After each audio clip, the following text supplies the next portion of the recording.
ಮಂಗಳೂರು ಗಲಭೆಗೆ ಸ್ಫೋಟಕ ಟ್ವಿಸ್ಟ್ ಸಿಕ್ಕಿದೆ. ಈ ಸ್ಫೋಟಕ ಟ್ವಿಸ್ಟ್ ಏನು? ಈ ಹೊತ್ತಿನ ಮೇಜರ್ ಬ್ರೇಕಿಂಗ್ ನ್ಯೂಸ್ ಮತ್ತೆ ಎಕ್ಸ್ಕ್ಲೂಸಿವ್ ಸ್ಟೋರಿಯಲ್ಲಿ ನಿಮಗೆ ತೋರಿಸ್ತೀವಿ. ಒಂದೊಂದಾಗಿ ನೋಡ್ಕೊಂಡ್ ಬರೋಣ ಏನಾಗಿದೆ, ಯಾವ ತರದ ಟ್ವಿಸ್ಟ್ ಸಿಕ್ಕಿದೆ ಮಂಗಳೂರು ಗಲಭೆಗೆ ಅಂತ ಹೇಳಿ.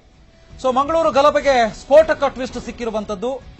ಗಲಭೆಗೆ ಕಾರಣವಾಯ್ತಾ ಸುಳ್ಳು ವದಂತಿ ಹಬ್ಬಿಸಿರೋದೇ ಇಲ್ಲಿ ಗಲಾಟೆ ಆಗ್ಲಿಕ್ಕೆ ಅಥವಾ ಇಲ್ಲಿ ದೊಡ್ಡ ಮಟ್ಟದ ಗಲಭೆ ನಡೀಲಿಕ್ಕೆ ಕಾರಣವಾಯ್ತಾ? ಇದಕ್ಕೆ ಸಂಬಂಧಪಟ್ಟಂಗೆ ಬಿಟಿವಿಗೆ ಲಭ್ಯವಾಗಿದೆ ಎಕ್ಸ್ಕ್ಲೂಸಿವ್ ಮಾಹಿತಿ. ಬಿಟಿವಿ ಬಳಿ ಇದೆ ಜೆಎಂಎಫ್ಸಿ ಕೋರ್ಟ್ ಆದೇಶದ ಪ್ರತಿ ಆರ್ಡರ್ ಕಾಪಿ. ನ್ಯಾಯಾಧೀಶರು ಹೊರಡಿಸಿರುವಂತಹ ಆರ್ಡರ್ ಕಾಪಿ ಏನಿದೆ ಆ ಆರ್ಡರ್ ಕಾಪಿ ಬಿಟಿವಿ ಬಳಿ ಎಕ್ಸ್ಕ್ಲೂಸಿವ್ ಆಗಿದೆ. ಇಲ್ಲಿ ಆರೋಪಿ ಕುರೇಶಿ ಇದಾನಲ್ವಾ, ಆರೋಪಿ ಕುರೇಶಿಗೆ ಪೊಲೀಸರು ಟಾರ್ಚರ್ ಕೊಟ್ಟಿಲ್ವಂತೆ. ಸ್ವತಃ ನ್ಯಾಯಾಧೀಶರ ಮುಂದೆನೆ ಆರೋಪಿ ಕುರೇಶಿ ಹೇಳ್ಕೊಂಡಿದ್ದ. ಹಾಗಿದ್ರೆ ಏನಾಗಿತ್ತು ಆತನಿಗೆ? ಅರೆಸ್ಟ್ಗೂ ಮುನ್ನ ಆಕ್ಸಿಡೆಂಟ್ ನಲ್ಲಿ ಕುರೇಶಿ ಗಾಯಗೊಂಡಿದ್ದ. ಬೇರೇನೂ ಆಗಿರೋದಲ್ಲ, ಆಕ್ಸಿಡೆಂಟ್ ಆಗಿತ್ತು. ಅರೆಸ್ಟ್ ಆಗೋದಕ್ಕಿಂತ ಮುಂಚೆ 2 ದಿನಗಳ ಮುಂಚೆ ಅದರಿಂದಾಗಿ ಆತನಿಗೆ ಗಾಯ ಆಗಿತ್ತು. ಆರೋಪಿ ಕುರೇಶಿಗೆ ಪ್ರಶ್ನಿಸಿದಾಗ ತನಗೆ ಯಾವುದೇ ರೀತಿಯಾದಂತಹ ಹಲ್ಲೆಯಾಗಿಲ್ಲ ಒಂದು ವಿಚಾರ ಅದು. ಎರಡನೇದಾಗಿ ಆತನನ್ನ ಬಂಧಿಸಿದ ಮೇಲೆ, ಯಾವುದೇ ಆರೋಪಿಯನ್ನ ಬಂಧಿಸಿದಾಗ ಅವರ ಮನೆಯವರಿಗೆ ಮಾಹಿತಿಯನ್ನು ಕೊಡಬೇಕು, ನಿಯಮ ಇದೆ ಹಂಗೆ. ಅದೇ ರೀತಿ ಇಲ್ಲೂ ಕೂಡ ಕುರೇಶಿಯನ್ನ ಬಂಧಿಸಿದ ನಂತರದಲ್ಲಿ ದೂರವಾಣಿ ಮೂಲಕ ಆತನ ಸಹೋದರನಿಗೆ ಮಾಹಿತಿಯನ್ನ ನೀಡಲಾಗಿದೆ. ಅದರ ಜೊತೆಗೆ ವೆನ್ಲಾಕ್ ಆಸ್ಪತ್ರೆ ದಾಖಲೆಗಳು ಕೂಡ ಕೋರ್ಟ್ಗೆ ಸಲ್ಲಿಕೆ ಮಾಡಲಾಗಿದೆ. ಆತ ಏನು ಅಲ್ಲಿ ಟ್ರೀಟ್ಮೆಂಟ್ ಪಡೆದಿರೋದು. ಆರೋಪಿ ಕುರೇಶಿ ದೇಹದ ಮೇಲೆ 7 ಗಾಯದ ಗುರುತು ಪತ್ತೆಯಾಗಿತ್ತು. 25/3/2017ಕ್ಕೆ ಅಪಘಾತ ಆಗಿದ್ದಂಥದ್ದು. ಆ ಅಪಘಾತ ಆದಾಗ ಗಾಯವಾಗಿತ್ತು ಅಂತ ಹೇಳಿ ಇಲ್ಲಿ ಆರೋಪಿ ಕುರೇಶಿ ಹೇಳಿಕೆಯನ್ನು ಕೊಟ್ಟಿದ್ದಾರೆ. ಇನ್ನು ವಿಚಾರಣೆ ವೇಳೆ ಆರೋಪಿ ಕುರೇಶಿ ಎಲ್ಲ ಹೇಳಿಕೆಗಳನ್ನ ನ್ಯಾಯಾಧೀಶರ ಮುಂದೆ ಹೇಳಿದ್ದಾರೆ. ವೆನ್ಲಾಕ್ ಆಸ್ಪತ್ರೆಯಲ್ಲಿ ಚಿಕಿತ್ಸೆ ಪಡೆದಿರೋದಾಗಿ ಕೂಡ ಕೋರ್ಟಿಗೆ ವಿವರಣೆಯನ್ನ ಕೊಟ್ಟಿದ್ದಾರೆ. ಇನ್ನು ಕೋರ್ಟಿಗೆ ಹಾಜರುಪಡಿಸಿದಾಗ ಆತ ಗಟ್ಟಿಮುಟ್ಟಾಗಿದ್ದ. ವೈದ್ಯರಿಂದ ರೇಡಿಯಾಲಜಿಕಲ್ ಅಸ್ವಸ್ಥತೆ ಇಲ್ಲ ಅಂತ ಹೇಳುವಂಥದ್ದು ಕೂಡ ದೃಢಪಟ್ಟಿತ್ತು. ಐಪಿಸಿ ಸೆಕ್ಷನ್ 324, 307, 120B ಅನ್ವಯ ದಾಖಲಾದ ಪ್ರಕರಣದಲ್ಲಿ ಈತ ಭಾಗಿಯಾಗಿದ್ದಾನೆ. ಕುರೇಶಿಗೆ 10/4/2017 ನ್ಯಾಯಾಂಗ ಬಂಧನಕ್ಕೆ ಒಪ್ಪಿಸಿ ಜುಡಿಷಿಯಲ್ ಕಸ್ಟಡಿಗೆ ಕೊಟ್ಟು ಕೋರ್ಟ್ ಆದೇಶವನ್ನ ಕೊಟ್ಟಿತ್ತು. ಇದೆಲ್ಲವೂ ಕೂಡ ಅದರಲ್ಲಿ ಸ್ಪಷ್ಟವಾಗಿ ಉಲ್ಲೇಖ ಆಗಿದೆ. ಸೊ ಇಲ್ಲಿ ಸಾಕಷ್ಟು ಪ್ರಶ್ನೆಗಳು ಉದ್ಭವ ಆಗುತ್ತೆ. ಸೊ ಒಂದನೇದಾಗಿ ಇಲ್ಲಿ ಪೊಲೀಸ್ ಟಾರ್ಚರ್ ಇಂದಾಗಿ ಹಿಂಗಾಯ್ತು, ದೊಡ್ಡ ಗಲಭೆ ಆಯ್ತು ಅಂತ ಎಲ್ಲ ಮಾತುಕತೆ ನಡೀತಾ ಇತ್ತು. ದೊಡ್ಡ ಮಟ್ಟದಲ್ಲಿ ಆರೋಪಗಳನ್ನ ಮಾಡಿದ್ರು ಪೊಲೀಸರ ಮೇಲೆ. ಆದ್ರೆ ಆಗಿದ್ದೇನು, ಯಥಾಸ್ಥಿತಿ ಏನು, ನಿಜ ಏನು ನೋಡಿ. ಇದೇ ಈ ಪ್ರಕರಣಕ್ಕೆ ಸಿಗ್ತಾ ಇರುವಂತ ಮೇಜರ್ ಟ್ವಿಸ್ಟ್. ಸೊ ಇಲ್ಲಿ ಗಮನಿಸಬಹುದು, ಆ ಫೋಟೋವನ್ನ, ಎಕ್ಸ್ಕ್ಲೂಸಿವ್ ಫೋಟೋವನ್ನ ನಿಮಗೆ ತೋರಿಸ್ತಾ ಇದ್ವಿ. ಇಲ್ಲಿ ಆತನ ಕುರೇಶಿ ದೇಹದ ಮೇಲೆ ಗಾಯದ ಗುರುತುಗಳಿತ್ತು. ಇಲ್ಲ ಅಂತ ಯಾರು ಕೂಡ ಹೇಳಿಲ್ಲ, ಗಾಯದ ಗುರುತುಗಳಿತ್ತು.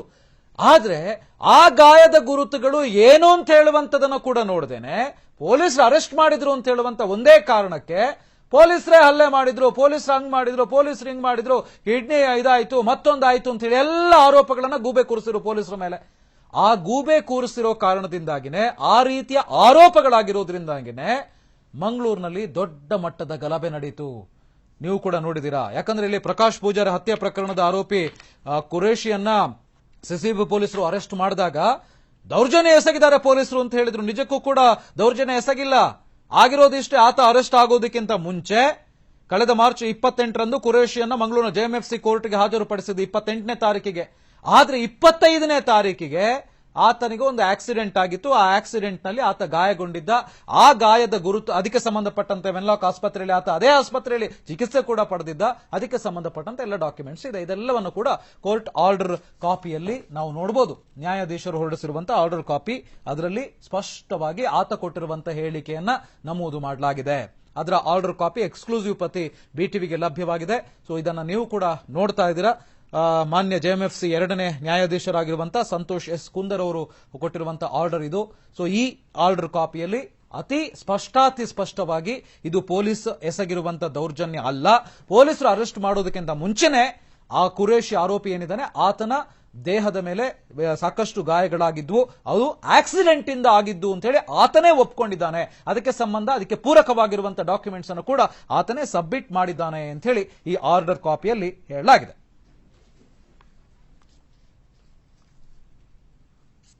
ಸೊ ಹಾಗಿದ್ರೆ ಇಲ್ಲಿ ಪೊಲೀಸ್ ದೌರ್ಜನ್ಯ ಆಗದೆ ಇದ್ರೂ ಕೂಡ ಯಾರು ಹೊರಡಿಸಿದ್ರು ದೌರ್ಜನ್ಯ ಆಗಿದೆ, ಪೊಲೀಸರೇ ಈ ತರ ಹಲ್ಲೆ ಮಾಡಿದ್ದಾರೆ ಅಂತ ಹೇಳಿ? ಆ ಒಂದು ಆರೋಪ ಇದೆಯಲ್ಲ ಇವತ್ತು ಮಂಗಳೂರು ಹೊತ್ತಿ ಉರುಳಿಕೆ ಕಾರಣವಾಯಿತು. ಮೊನ್ನೆ ನಡೆದಿರುವಂತಹ ಅಷ್ಟು ದೊಡ್ಡ ಗಲಾಟೆಗೆ ಅಥವಾ ಗಲಭೆಗೆ ಕಾರಣವಾಗಿರೋದೇ ಈ ಸುಳ್ಳು ಸುದ್ದಿಯನ್ನ, ಸುಳ್ಳು ವದಂತಿಯನ್ನ ಹಬ್ಬಿಸಿರೋದು. ಹಾಗಿದ್ರೆ ಯಾರು ಇದನ್ನ ಹಬ್ಬಿಸಿದವರು? ಯಾರು ಹಬ್ಬಿಸಿದ್ರು? ಏನು ಉದ್ದೇಶವನ್ನ ಇಟ್ಕೊಂಡು ಹಬ್ಬಿಸಿದ್ರು? ಖಂಡಿತವಾಗ್ಲೂ ಉದ್ದೇಶ ಅಂತ ಹೇಳಿದ್ರೆ ಒಳ್ಳೇದಾಗುತ್ತೆ. ಇದು ದುರುದ್ದೇಶ ಇಟ್ಕೊಂಡೆ ಹಬ್ಬಿಸಿರೋದಲ್ವಾ? ಆ ವದಂತಿನೇ ಅಲ್ವಾ ಈ ಗಲಭೆಗೆ ಕಾರಣವಾಗಿರೋದು? ಒಂದ್ ವೇಳೆ ಇಲ್ಲ, ಆತ ಆಕ್ಸಿಡೆಂಟ್ ಆದಾಗನೇ ಹಿಂಗಾಗಿತ್ತು, ಆ ಪೊಲೀಸರು ಮಾಡಿರುವಂತಹ ಹಲ್ಲೆ ಅಲ್ಲ ಅಂತ ಆಗಿದ್ದಿದ್ರೆ ಮೊನ್ನೆ ಇಷ್ಟು ದೊಡ್ಡ ಗಲಭೆ ನಡೀತಾ ಇರಲಿಲ್ಲ. ಮಂಗಳೂರಲ್ಲಿ ದೊಡ್ಡ ಗಲಾಟೆ ನಡೀಲಿಕ್ಕೆ ಕಾರಣವಾಗಿದ್ದೇ ಈತನ ಮೇಲೆ ಪೊಲೀಸರು ಹಲ್ಲೆ ಮಾಡಿದ್ರು ಅಂತ ಹೇಳುವಂತ ವದಂತಿ, ಸುಳ್ಳು ಸುದ್ದಿ. ಬಹುಶಃ ಇದನ್ನು ಹೊರಡಿಸಿದವರು ಯಾರು ಅಂತ ಹೇಳುವಂತದನ್ನು ಕೂಡ ನಾವಿಲ್ಲಿ ನೋಡಲೇಬೇಕಾಗುತ್ತೆ. ಸೊ ಒಂದು ಕಡೆಯಲ್ಲಿ ಆರೋಪಿ ಕುರೇಶಿಯನ್ನ ತೋರಿಸ್ತಾ ಇದೀವಿ, ಮತ್ತೊಂದು ಕಡೆಯಲ್ಲಿ ಕೋರ್ಟ್ ಆದೇಶದ ಪ್ರತಿಯನ್ನ ನಿಮಗೆ ತೋರಿಸ್ತಾ ಇದೀವಿ.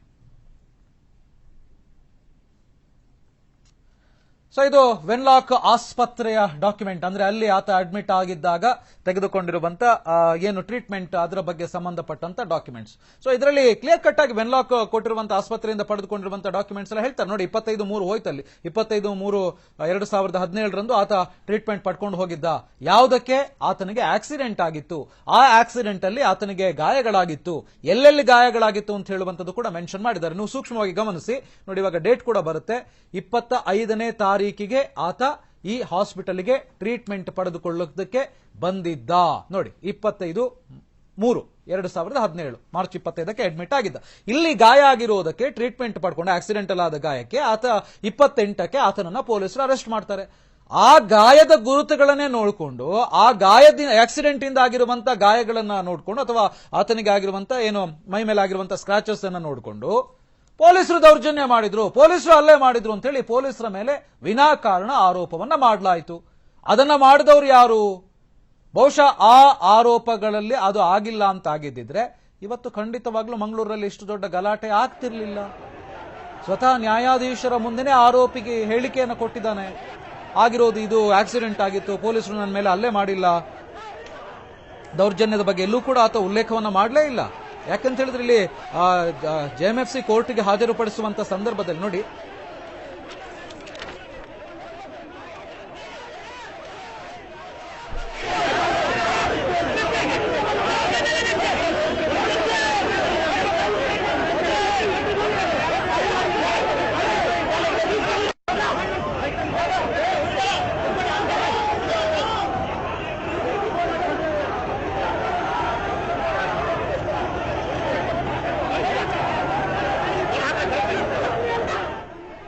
ಈ ವಿಚಾರಕ್ಕೆ ಸಂಬಂಧಪಟ್ಟಂತೆ ನಮ್ಮ ರಿಪೋರ್ಟರ್ ಭರತ್ ರಾಜ್ ಮತ್ತಷ್ಟು ಮಾಹಿತಿಯನ್ನು ಕೊಡ್ತಾರೆ. ಭರತ್ ರಾಜ್, ಈತನ ಮೇಲೆ ಅಂದ್ರೆ ಆರೋಪಿ ಕುರೇಶಿಯನ್ನು ಅರೆಸ್ಟ್ ಮಾಡಿದಾಗ ಆತನಿಗೆ ಆಕ್ಸಿಡೆಂಟ್ ಆಗಿತ್ತು, ಏನಾಗಿತ್ತು ಅಂತ ಹೇಳುವಂತದನ್ನ ಆತನೇ ಒಪ್ಕೊಂಡಿದ್ದಾನೆ.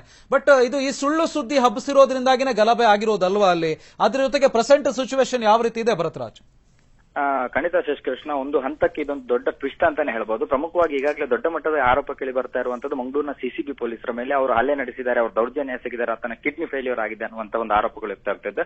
ಆದ್ರೆ ಆತ ನ್ಯಾಯಾಲಯಕ್ಕೆ ನೀಡಿದ ಹೇಳಿಕೆಯಲ್ಲಿ ಸ್ವತಃ ನ್ಯಾಯಾಧೀಶರ ಒಂದು ಸ್ಟೇಟ್ಮೆಂಟ್ ಅಲ್ಲಿ ಇರುವಂತದ್ದು ಆತನಿಗೆ ಅರೆಸ್ಟ್ ಮಾಡೋದಕ್ಕಿಂತ 2 ದಿನಗಳ ಮುಂಚೆನೆ ಆಕ್ಸಿಡೆಂಟ್ ಆಗಿತ್ತು ಅನ್ನುವಂಥದ್ದು. ಅಪಘಾತದಲ್ಲಿ ಆತ ಗಾಯಗೊಂಡಿದ್ದ. ಆತನನ್ನ ಕೋರ್ಟಿಗೆ ಹಾಜರುಪಡಿಸಿದಾಗ ಕೂಡ ಆತ ಅದನ್ನೇ ನ್ಯಾಯಾಧೀಶರ ಮುಂದೆ ಕೂಡ ಹೇಳಿದ್ದ. ಇದನ್ನೆಲ್ಲ ಗಮನಿಸ್ತಾ ಹೋದ್ರೆ ಸದ್ಯದ ಮಟ್ಟಿಗೆ ಈ ಭಾಗದಲ್ಲಿ ಕೇಳಿ ಬರ್ತಾ ಇರ್ತಕ್ಕಂಥ ಮಾತು ಏನಂದ್ರೆ, ಈ ಒಂದು ಪ್ರಕರಣ, ಪ್ರಕಾಶ್ ಪೂಜಾರಿ ಹತ್ಯೆ ಪ್ರಕರಣದಲ್ಲಿ ಸಾಕಷ್ಟು ಈ ರೀತಿಯ ಇನ್ನೂ ಒಂದಷ್ಟು ಕಾಣದ ಕೈಗಳು ಕೆಲಸ ಮಾಡಿವೆ. ಹತ್ಯೆ ಯತ್ನ ಪ್ರಕರಣದಲ್ಲಿ ಕಾಣದ ಕೆಲಸ ಮಾಡಿವೆ. ಅವರನ್ನೆಲ್ಲ ಬಂಧಿಸುವಂತ ಕೆಲಸಕ್ಕೆ ಈಗಾಗಲೇ ಸಿಸಿಬಿ ಪೊಲೀಸರು ಫೀಲ್ಡ್ಗೆ ಇಳಿದಿದ್ದಾರೆ. ಆದ್ರೆ ಮುಂದೆ ಅವರನ್ನ ಬಂಧನ ಮಾಡಬಾರದು ಅನ್ನುವಂತಹ ಒಂದು ಉದ್ದೇಶವನ್ನ ಇಟ್ಟುಕೊಂಡು ಈ ರೀತಿಯಾಗಿ ಸುಳ್ಳು ಸುದ್ದಿಯನ್ನು ಹಬ್ಬಿಸುವ ಮೂಲಕ ಮುಂದಿನ ಏನು ಪೊಲೀಸರ ಕಾರ್ಯವೈಖರಿ ಇದೆ, ಕೆಲಸಕ್ಕೆ ತಡೆಯನ್ನು ಒಡ್ಡುವಂತ ಕೆಲಸ ಏನಾದ್ರೂ ನಡೀತಾ ಇದೆಯಾ ಅನ್ನುವಂತಹ ಒಂದು ಮೇಜರ್ ಆರೋಪಗಳು ಕೂಡ ಈ ಭಾಗದಲ್ಲಿ ಸದ್ಯಕ್ಕೆ ಕೇಳಿ ಬರ್ತಾ ಇರ್ತಕ್ಕಂಥ ಶಶಿಕೃಷ್ಣ. ಹೀಗಾಗಿ ಈಗಾಗಲೇ ಏನು ಕುರೇಶಿ ನ್ಯಾಯಾಲಯಕ್ಕೆ ನೀಡಿದ ಹೇಳಿಕೆ ಒಂದು ಹಂತಕ್ಕೆ ಬಹುಶಃ ಬಹಳ ದೊಡ್ಡ ಮಟ್ಟದಲ್ಲಿ ಚರ್ಚೆ ಆಗಬಹುದು. ಯಾಕಂದ್ರೆ ಪ್ರಮುಖವಾಗಿ ನ್ಯಾಯಾಧೀಶರ ಮುಂದೆ ಅದು ಹೇಳಿಕೆ ನೀಡುವಾಗ ಈ ರೀತಿಯಾಗಿ ನೀಡಿದ್ದಾನೆ, ಆಕ್ಸಿಡೆಂಟ್ ಆಗಿದೆ ಅದು ಇದು ಅನ್ನುವಂಥದ್ದನ್ನ. ಹೀಗಾಗಿ ಇದು ಒಂದು ಹಂತಕ್ಕೆ ಪೊಲೀಸ್ ಇಲಾಖೆ ಯಾವುದೇ ರೀತಿ ದೌರ್ಜನ್ಯ ಎಸಗಿಲ್ಲ ಅನ್ನುವಂಥದ್ದಕ್ಕೆ ಒಂದು ಸಾಕ್ಷ್ಯವನ್ನ ಒದಗಿಸ್ತಾ ಇದೆ. ಶಶಿಕೃಷ್ಣ, ಥ್ಯಾಂಕ್ ಯು ಭರತ್ರಾಜ್. ಸೊ ನಿಜಕ್ಕೂ ಕೂಡ ಮಂಗಳೂರು ಗಲಭೆಗೆ ಸ್ಫೋಟಕ ಟ್ವಿಸ್ಟ್ ಇದು ನೋಡಿ. ಬಿಟಿವಿ ಬಳಿ ಅದಕ್ಕೆ ಸಂಬಂಧಪಟ್ಟಂತೆ ಎಕ್ಸ್ಕ್ಲೂಸಿವ್ ಡಾಕ್ಯುಮೆಂಟ್ಸ್ ಇದೆ, ಕೋರ್ಟ್ ಆರ್ಡರ್ ಕಾಪಿನೇ ಇದೆ. ಯಾರು ಇವತ್ತು ಕುರೇಶಿಯನ್ನು ಅರೆಸ್ಟ್ ಮಾಡಿ ಅರೆಸ್ಟ್ ವಿಚಾರಣೆಗೆ ಒಳಪಡಿಸಿದಂತ ಸಂದರ್ಭದಲ್ಲಿ ಆತನ ಮೇಲೆ ಪೊಲೀಸರು ದೌರ್ಜನ್ಯ ಮಾಡಿದ್ರು, ಆತನ ಮೇಲೆ ಪೊಲೀಸರು ಹಲ್ಲೆ ಮಾಡಿದ್ರು, ಇದರಿಂದಾಗಿನೇ ಆತನ ಕಿಡ್ನಿ ಫೇಲ್ಯೂರ್ ಆಗಿದೆ ಅಂತೆಲ್ಲ ಪ್ರಚಾರವನ್ನ ಮಾಡಿದ್ರು. ಅಪಪ್ರಚಾರ, ಅದು ಪ್ರಚಾರ ಅಲ್ಲ. ಆ ಅಪಪ್ರಚಾರದಿಂದಾಗಿನೇ, ಆ ಒಂದು ಸುಳ್ಳು ವದಂತಿಯಿಂದಾಗಿನೇ ಮಂಗಳೂರಲ್ಲಿ ಗಲಭೆ ಆಯಿತು, ಮಂಗಳೂರು ಹೊತ್ತಿ ಉರಿಯಿತು, ಮಂಗಳೂರಲ್ಲಿ ದೊಡ್ಡ ಮಟ್ಟದ ಗಲಾಟೆ ಆಯಿತು. ಹಾಗಿದ್ರೆ ಈ ವದಂತಿಯನ್ನು ಹಬ್ಬಿಸಿರೋದು ಯಾರು? ನೋಡಿ, ಅದು ವದಂತಿ, ಅದು ಸುಳ್ಳು ಸುದ್ದಿ ಅಂತ ಹೇಳುವಂತದನ್ನ ಆತನೇ ಒಪ್ಕೊಂಡಿದ್ದಾನೆ ಆರೋಪಿ ಕುರೇಶಿ. ಸ್ವತಃ ನ್ಯಾಯಾಧೀಶರ ಮುಂದೆ ಹೇಳಿಕೆ ಕೊಡ್ಬೇಕಿದ್ರೆ ತುಂಬಾ ಕ್ಲಿಯರ್ ಆಗಿ ಆತ ಹೇಳಿಕೆ ಕೊಟ್ಟಿದ್ದಾನೆ. ಪೊಲೀಸರು ನನ್ನ ಮೇಲೆ ದೌರ್ಜನ್ಯ ಮಾಡಿಲ್ಲ. ಒಂದು. ಎರಡನೇದಾಗಿ 25ನೇ ತಾರೀಕಿಗೆ ಆಕ್ಸಿಡೆಂಟ್ ಆಗಿತ್ತು. ಆಕ್ಸಿಡೆಂಟ್ ಆದ ನಂತರದಲ್ಲಿ ನಾನು ವೆನ್ಲಾಕ್ ಆಸ್ಪತ್ರೆಗೆ ಅಡ್ಮಿಟ್ ಆಗಿದ್ದೆ. ಆ ವೆನ್ಲಾಕ್ ಆಸ್ಪತ್ರೆಯಲ್ಲಿ ಚಿಕಿತ್ಸೆ ಪಡೆದಿರುವಂತ ರಿಪೋರ್ಟ್ ಕೂಡ ಇದೆ. ಆ ಚಿಕಿತ್ಸೆ ಪಡೆದಿದ್ದೆ. ಅದನ್ನೇ ಸಾಕಷ್ಟು ಜನ ನೋಡಿಕೊಂಡು ಈ ತರ ಪೊಲೀಸರ ಹಲ್ಲೆ ಮಾಡಿದ್ರು ಅಂತ ಹೇಳುವಂತ ರೇಂಜ್ಗೆ ಬಿಂಬಿಸಿ ಇವತ್ತು ಗಲಾಟೆ ಮಾಡಿಸಿದ್ದಾರೆ. ಬಹುಶಃ ಅಂಥವರ ವಿರುದ್ಧ ಕ್ರಮ ಜರುಗಿಸುವಂತ ಅಗತ್ಯ ಇದೆ ಅಂತ ಅನ್ಸುತ್ತೆ. ಯಾಕಂದ್ರೆ ಒಂದು ವದಂತಿ ಅಥವಾ ಒಂದು ಸುಳ್ಳು ಸುದ್ದಿ ಎಷ್ಟರ ಮಟ್ಟಿಗೆ ಶಾಂತಿ ಸುವ್ಯವಸ್ಥೆಯನ್ನು ಹಾಳು ಮಾಡುತ್ತೆ ಅಂತ ಹೇಳುವಂತದಕ್ಕೆ ಮಂಗಳೂರಲ್ಲಾಗಿರುವಂತಹ ಗಲಭೆನೇ ಕಾರಣ. ಇದರಲ್ಲಿ ಪೊಲೀಸರ ಪಾತ್ರ ಇಲ್ಲ ಅಂತ ಹೇಳುವಂತದ್ದು ಈ ಸ್ಟೇಟ್ಮೆಂಟ್ ಇಂದ ಅಥವಾ ಈ ಕೋರ್ಟ್ನ ಆರ್ಡರ್ ಕಾಪಿಯಿಂದ ಸ್ಪಷ್ಟವಾಗಿ ಗೊತ್ತಾಗ್ತಾ ಇದೆ.